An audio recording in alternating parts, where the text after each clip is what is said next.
Hey, please tell me if I am here because Michelle is gone again. And it's just me for a second. But I have a lot of news to bring. And I hope it's awesome. And I hope you're happy to be here. I'm hoping that you're happy. All right. Sunday. Australia. Hey, mate. Where's Michelle when I need her? Should we go to Australia when Michelle gets here?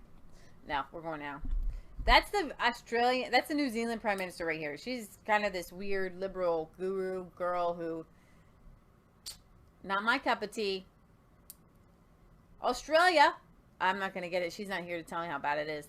Australia rejects New Zealand's plea to stop returning convicted criminals. Is that bad? Australia has no intention of stopping the deportation of convicted Kiwi criminals to their homeland, despite a personal plea from New Zealand's Prime Minister, I don't even know how to say her name, Jacinda Ardern, for the practice to end. So she, not only did they take away everybody's guns, turned them in, bam, just destroyed them. Now she wants Australia to stop deporting criminals. Like, you're not making any. That's why you have to destroy the guns. If you just deport people who aren't citizens back to their countries, maybe people can have guns again. Hey, you think about that? So, in 2014, Australia introduced a mandatory deportation for any and all foreign nationals who receive jail terms totaling a year or more, 12 months or more.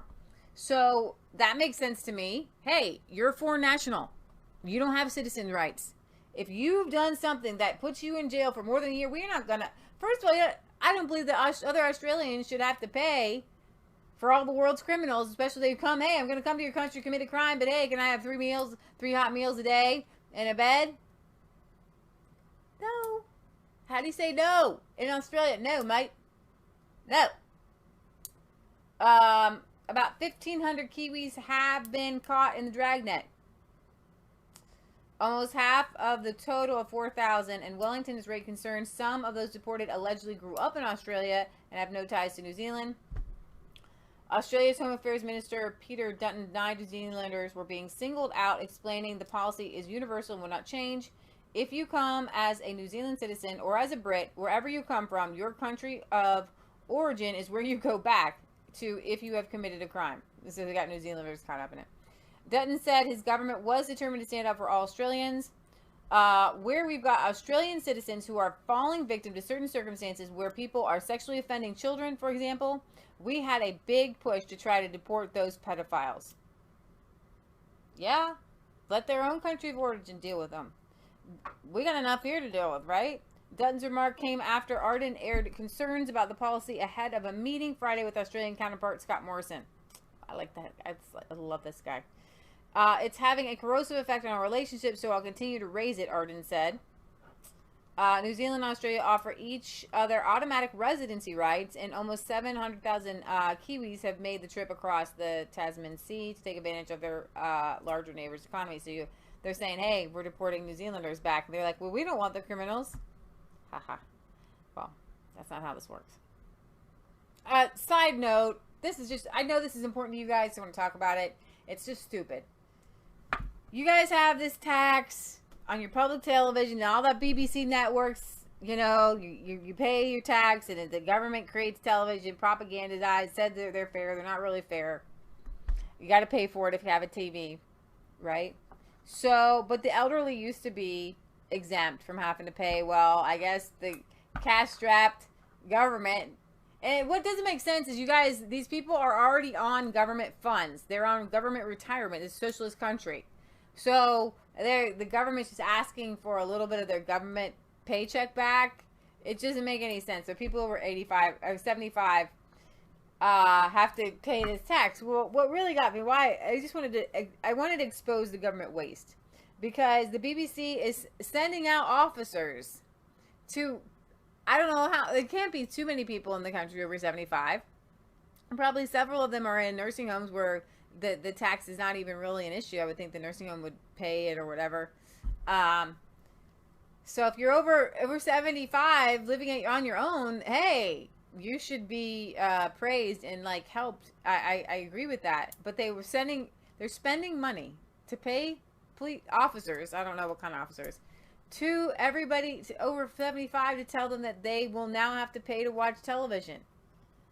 From June 2020, only elderly people with a pension credit, a welfare benefit for poorer seniors, will be exempt from paying the BBC license fee. The BBC claims that it can no longer offer a free service to over 75s because how many are there? Okay, right. I guess in the United Kingdom, if you watch programs live or download or watch BBC material on iPlayer, whether on television, computer, or other devices, and have not paid the $154 license fee, you are breaking the law and could be fined $1,000 for watching TV. It's just a weird way that they do it.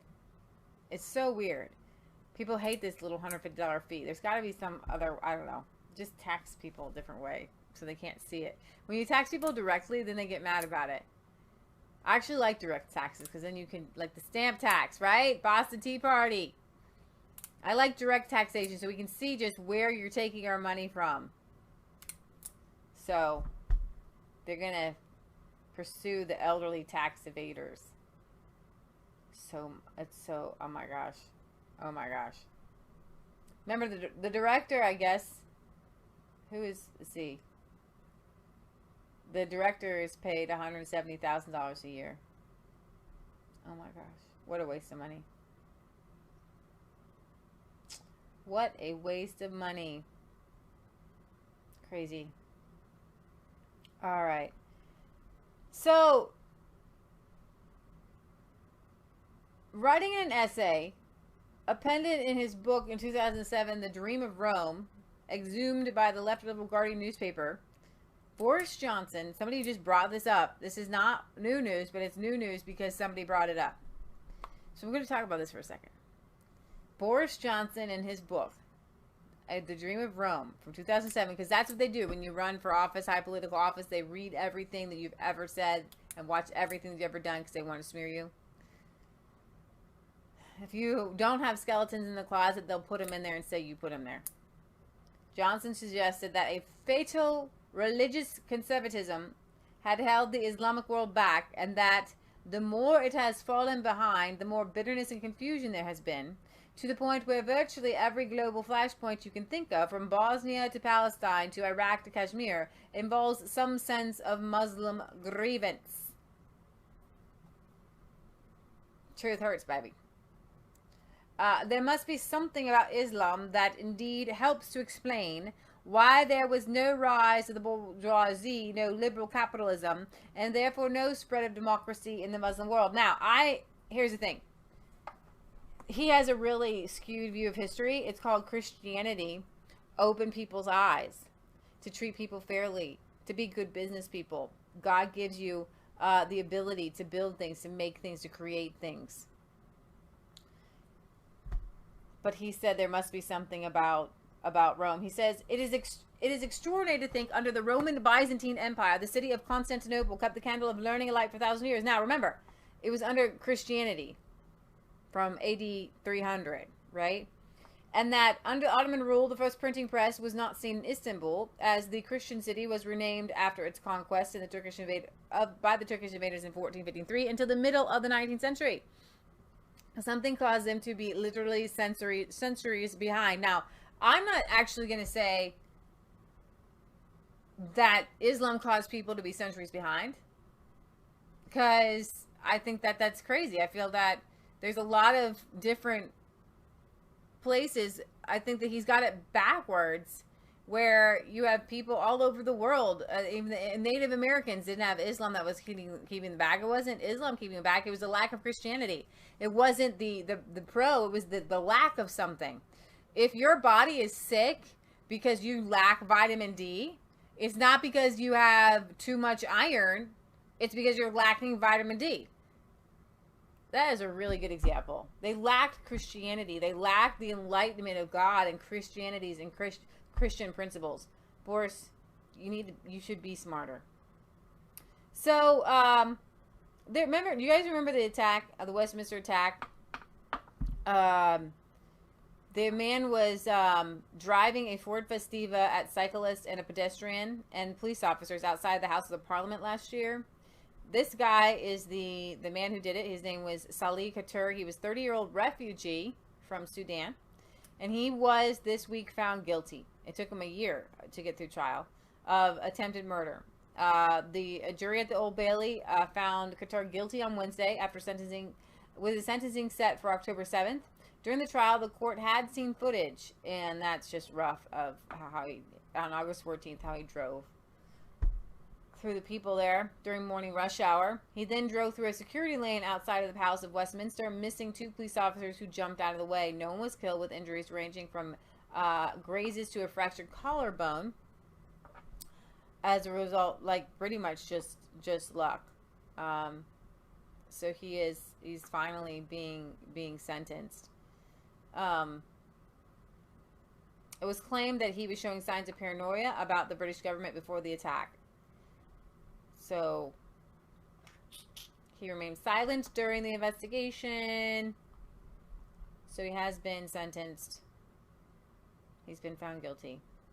And I can't see how long he was sentenced for, actually. I'd be curious to know. I'm not seeing how long he was sentenced, because sometimes these sentences are not very long, I think. Yeah.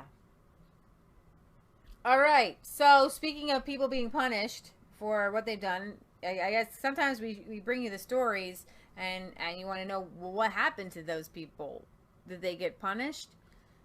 Well, there were, how many were there? Was there 2, or was it a group of them? 3. There was 3 radical Islamists who beheaded 2 female backpackers when they were hiking in the Atlas Mountains of Morocco. Now, they have been sentenced to death by a firing squad. It's like, wow, firing squad. That's kind of interesting. Maureen Uland, 28, from Norway, and Louise Jespersen, 24, from Denmark. So there's a 4th that was sentenced to life in prison, while another 19 accomplices were given prison terms ranging from 5 to 30 years. Maureen and Louisa, who were flatmates in Norway's Bo University, had been backpacking unguided in the area to the south of Marrakesh when they were murdered while camping at the base of the range's tallest mountain, Mount Tubakal, in December 2018. An anti-terrorism court in Saul near Rabat had heard that the men had pledged allegiance to the Islamic State before the murders, while French media reported that one of them had served a prison sentence in Morocco for trying to join the Islamic State in 2015 and had been released. So they had tried to join Islamic State. They were released. And so I think this begs the question, why are we releasing people who try to join Islamic State? I mean, you have to, if you have these ideologies in your mind and you don't show some sort of dramatic change, why can you, I don't see how you can be released. During the trial, an underground an underground imam believed to be the ringleader of the terror, had said, "We loved Islamic State and we prayed to God for it." The Islamist also said he had planned a number of terror attacks, including on churches and synagogues, but chose instead to kill the 2 Scandinavian women. The court heard that the men took 4 days to identify the women as their targets, choosing them because they were accompanied by because other tourists were accompanied by guides. The 3 terrorists filmed the decapitations and posted them online. Obviously, when we talk about mental illness for these things, these people were mentally ill, because you have to know, I'm going straight to jail. They're going to catch me. Yeah. So they beat him up. Yeah. This is not the first time Western tourists have been targeted, or destinations popular with Western visitors have been targeted by Islamic terrorists. In July 2018, Islamic State claimed responsibility for the murder of 4 touring cyclists in Tajikistan, who were killed when an extremist mowed them down with a car. The terrorists then jumped out of the vehicle and stabbed and shot the survivors. The victims had hailed from the United States, Switzerland, and the Netherlands, and that kind of hits home for me, because I've toured, and I often think, I just hope nobody hits me. Yeah. It's not a safe place to travel out there. You just, in today's thank you guys for being here. Thank you, Leah, for doing the whole show almost by yourself. I'm glad you guys were here. It's a good show. Yeah. I want you to have a wonderful rest of your Sunday. Stay cool out there. Do something fun. We love you. God loves you. God bless. Remember, it's not just a conspiracy theory. If it's the truth. And we do have a P.O. Box 107, which I haven't checked in a really long time. Milford, Ohio, 45150. If you send us your letters, we will read them on air. We'll be back here on Friday at 6 p.m. Eastern Standard Time, hopefully with good news. And like I keep saying, I do want to do the Bible studies, and as soon as I get a chance to, I will. So, all right, we love you, and we will see you back next time. And don't forget to share and like all of this and get it out there.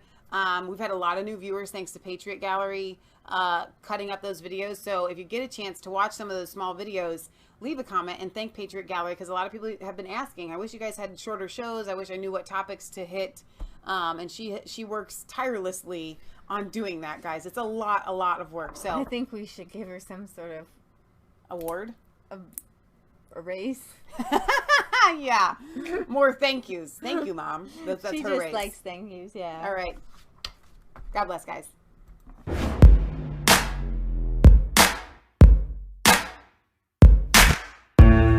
Let's go.